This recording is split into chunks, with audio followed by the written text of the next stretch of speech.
So yeah, I'd like to share my story. So my name is Liz.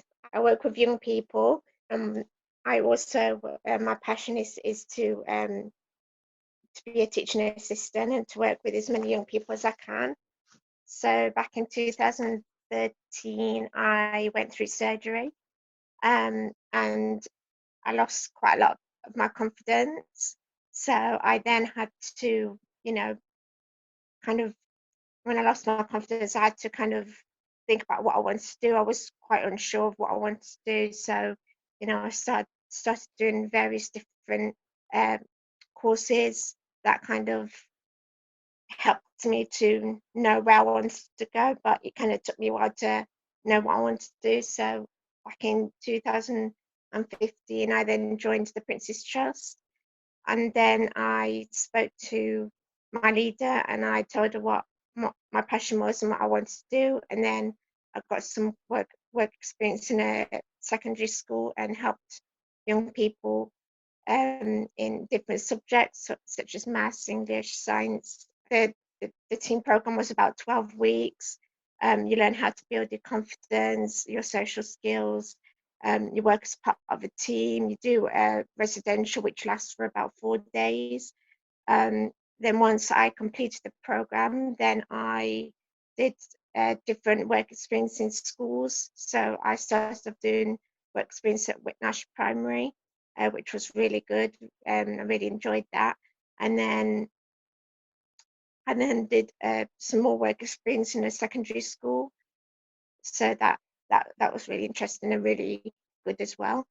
And then I um, did some various other courses as well. I did a capital course, which led me to my job in working back in an office.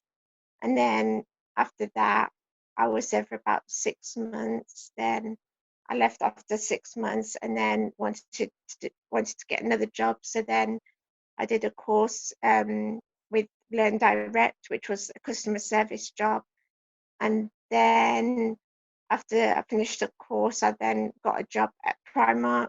Worked there for about 3 years, and then after 3 years, I then moved on to want to, get my dream job working with young people. So I then got my job with NCS back last October, and then since then I've been doing various different things with young people, such as supporting the Knife Crime campaign and doing lots of different podcasts and work and just doing lots of different things really. And the reason why I feel passionate is because I'm just passionate about working with young people. I'm just passionate about helping young people to move forwards with their lives. I'm passionate to support young people, and it's just my passion. So the kind of things I do with young people. So I'm like a volunteer youth worker. So I volunteer in a youth club on a Friday supporting young people.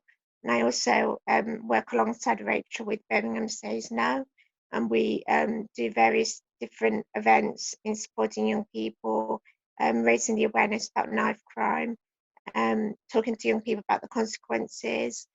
Um, I also do various different events online as well with young people. I'm a cadet leader as well, so with the Air Cadets. So I do the sports side of things. I'm also a cadet leader for St John Ambulance. So I do sessions on first aid. So I run sessions for with young people on teams kind of thing, and I support as many young people as I can really. So we do various different things like first aid, quizzes. We just ask them how they're getting on really and what they think of lockdown. Yeah, it is a worry because obviously, when we heard about it, it's not very nice. And for me, I think both. I think in terms of not being able to see people has been a bit hard, but I think I've tried to keep myself as busy as I possibly could. So I've been studying different courses um, and doing lots of different courses as well, such as mental health, caring for young people, behaviour that challenges. So I've kept myself busy. I've been posting out all the different events that are happening online as well, so telling young people about them and what, how they can hear other people's experiences. And I think that really helps. And also, I've been getting involved in podcasts.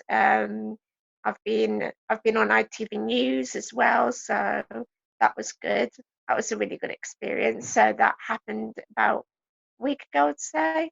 So that happened, yeah, last week. So that was really good. That was part of Sport for Life. So when Beth told me about it, I just said to her, yeah, I'll get involved. And then I had to basically talk about what I do with them and how I can make an impact to young people's lives, and how, that there's so many things that can help young people to better their mental health, and such as like the social action can help a lot of young people in terms of their mental health. So social action can help them build skills, their social skills, their confidence, being able to move forwards with their lives, being able to gain experience as well, which I think is really important. So that really helps young people to be able to feel confident in getting a job, in getting volunteering opportunities, so that can be like a kickstart for them in life to be able to move forwards with their lives. So I think that's really good.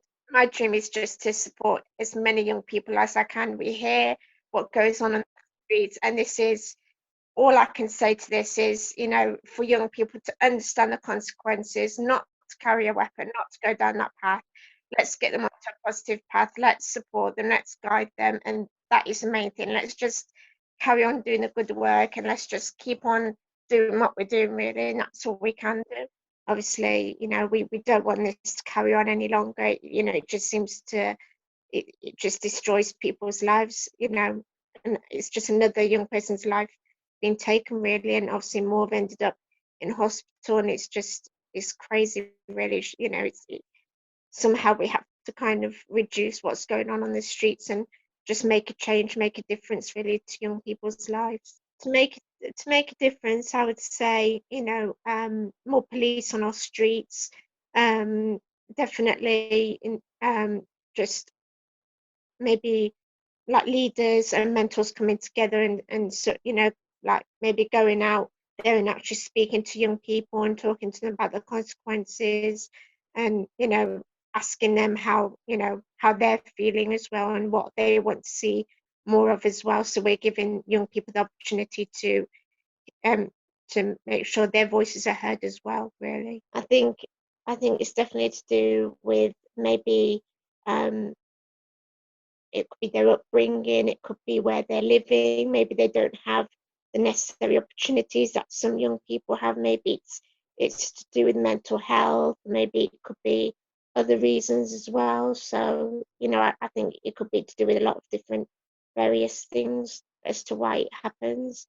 Carry a weapon, they think it can be peer pressure as well sometimes. So I think it's various things. I think social media can be, I think, there can be peer pressure through social media, and I think, they might see something and think, oh, it's okay to do that, and but really it's not okay. Yeah, I think that's definitely it. That plays a big part in it as well. I think um it's just got out of hand. I mean, I think, when it comes to drugs, I think young people should understand what drugs can do to you, and I think it's something that we all need to make young people aware of it, not just the government but ourselves as well, like leaders, mentors, teachers. It could even be, um, you know, in hospitals as well, and just raising the awareness of how harmful drugs can be.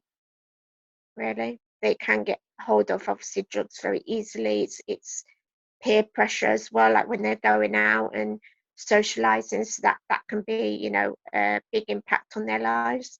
I also think that, some people do feel marginalized, and I think too much is going on in the world right now, where some young people feel like they're left out, some young people feel like they're different to others, some feel like, that they're being discriminated against as well. So it makes them feel different to others. So I think a lot needs to be tackled in terms of that. Really, it can really mess with with their mental health, and destroy destroy their lives really. And I think, if if the government and the police could do something about that, then yeah, I think, that more has got to be done. I think, treatments, or there should be something that, that I think the government should try and ban online, like young people getting hold of drugs and things like that. So I think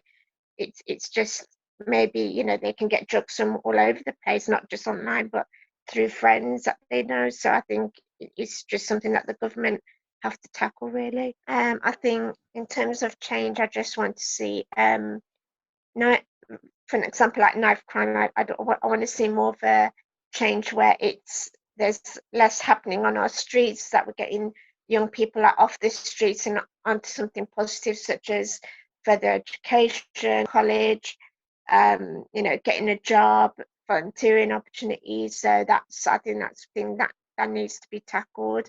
And also, I think racism also needs to be tackled as well. It's just really nice to be able to, support as many young people as I can really, and being able to just come together and raise awareness about not carrying a weapon, and just, being able to not go down the wrong path as such, and helping them to move forwards with their lives.